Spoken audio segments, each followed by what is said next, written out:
반갑습니다. 국민건축가 이영입니다. 오늘도 재밌는 전세계 살고 싶은 단독주택 호주 갑니다. 집이 하나 있고 차류형 쉼터도 그렇죠. 집이 하나 있고 데크를 앞에 내는 겁니다. 그래서 요 어떻게 보면 지붕 있는 테라스냐 뭐 이런 어쨌든 데크 공간, 외부 공간이 사실은 중요합니다. 왜냐하면 집이 작기 때문에. 요 집은 이제 7.5평입니다. 근데 이제 보시면 이거 어디서 프레임이 맞습니다. 컨테이너 하우스입니다. 컨테이너. 그러니까 사실은 이제 제가 이제 체류용 쉼터를 콩알집이라고 이름을 붙였는데, 콩알집에 적합한 저 구조 프레임은 사실은 컨테이너입니다. 컨테이너. 이 집처럼 이 컨테이너로 한 거죠. 컨테이너는 장점이 많습니다. 그러니까 이 자체가 구조적 역할을 해. 끝에 모서리에 이제 각형, 정사각형이 있고 철판을 이렇게 접은 거죠. 접으면 힘이 있죠. 종이를 피면 힘이 없지만 종이를 접었다 이렇게 피면 접히면 철판도 힘이 있듯이 종이도 힘이 있죠. 누르는 앞측면에 힘이 생깁니다. 그래서 장점이 있고, 제일 좋은 장점은 뭐죠? 외장 공사가 끝났다는 겁니다. 그러면 내부만 해결하면 돼요. 그래서 여기서 뚫어서 창을 끼고 요거 말뚝 하나 둘셋넷 5개 두 줄이니까 10개를 박은 겁니다. 10개를 박아서 컨테이너를 딱 놓은 거야. 근데 컨테이너가 하나로 안 되고, 하나는 프레임만 이렇게 철판 뜯어내고 프레임만 딱 놓은 거죠. 그래서 이 두 박스를 놓은 겁니다. 요 그리드는 2.5 그리드예요. 그러니까 4칸이니까 2.5에 4칸이니까 7.5평이게 되겠죠. 그래서 여기는 이제 데크를 하고 여기는 이제 집이 있는 겁니다. 그래서 요 파일 요 헬리컬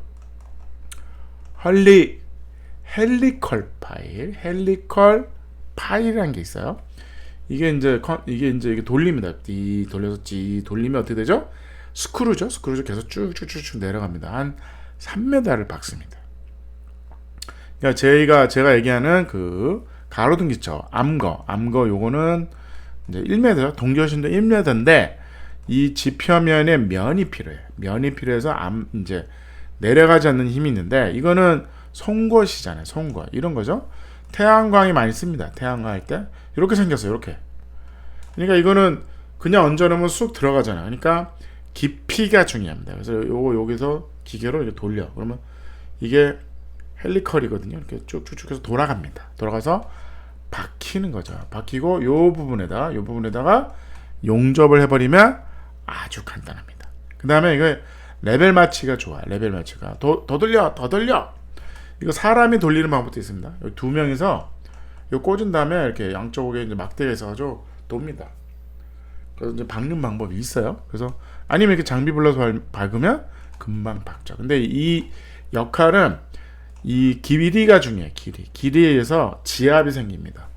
이 땅에 이제 깊이가 들어가면 들어갈수록 이 흙이 서로 누르는 힘이 생기거든요. 그래서 이 지압이 생겨서 이게 내려가지가 않는 거야. 이 집의 무게에 의해서 이제 깊이가 결정이 나겠죠. 이 집이 무거울수록 이 헬리컬 파일의 길이가 길어지는 겁니다. 이 정도 규모면 한 3m 박으면 되죠. 여기는 3m, 여기는 그렇게 높이는 필요 없죠. 여기는 그러면 1.5m를 박으면 됩니다. 그래서 이렇게 해서 얹으면 되는 거죠. 평면도 볼게요. 요거죠. 2.5 그리드입니다. 그래서 그리드 박스 상자를 5m, 10m에 2.5를 2개를 놓은 겁니다. 그러니까 컨테이너에 장점이 많죠. 그 다음에 여기는 유리를 꼈죠. 유리를 꼈습니다. 그 다음에 여기는 보세요. 요 단열재에 목숨을 걸어야 된다. 그래서 2.5에 화장실이 있는 거죠. 그래서 여기 보시면 세면대, 변기, 욕조가 있죠.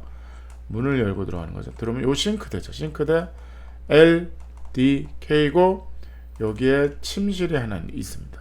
작죠? 작습니다.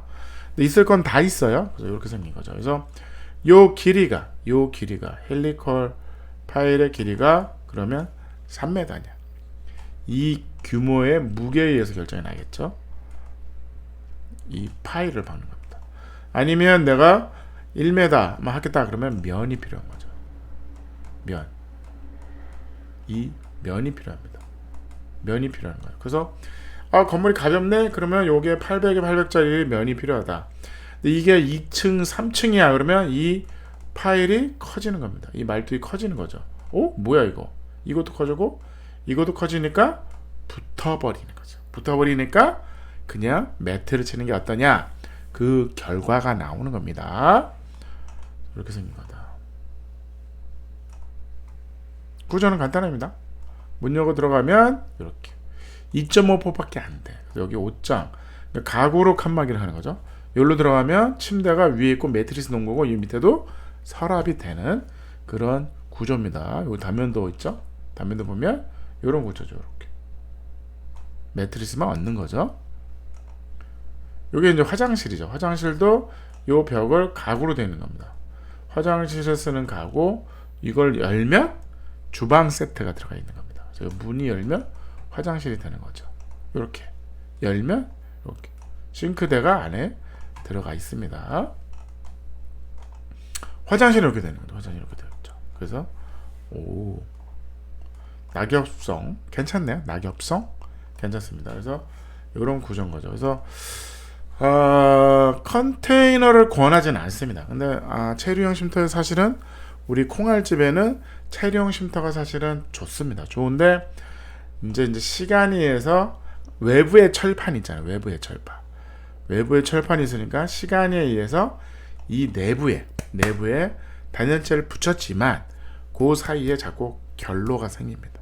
결로가 점점 심해지면서 결국에는 단열 성능도 떨어지는 거죠. 그럼 방법이 뭐냐? 외단열밖에 없습니다. 근데 외단열을 하면 컨테이너 하우스의 장점이 없어집니다. 외장재가 페인트도 칠해서 나오니까 외장재가 철판이잖아요. 징크네? 징크도 덮는데 얼마나 좋아. 그 기능이 이제 떨어지는 거죠. 그렇다 그러면 내부에 단열재를 넣는 방법도 있지만 그 단열재와 철판과 만나는 부분, 그 부분이 결로가 생긴다. 결로의 문제가 있다. 그래서 컨테이너로 뭔가 집을 짓고 컨테이너로 삼으시는 것들이 대부분은 결국은 3년도 안 돼서 망가집니다. 이거는 호주잖아. 외국 사례를 자꾸 들어오면 안 되는 거죠. 한국에 안 맞는다. 그래서 컨테이너의 장점은 많지만 대한민국에는 안 맞는다가 결론입니다. 디자인 점칠, 편리성, 가성비, 에너지가 높은 점수를 줄 수 없죠.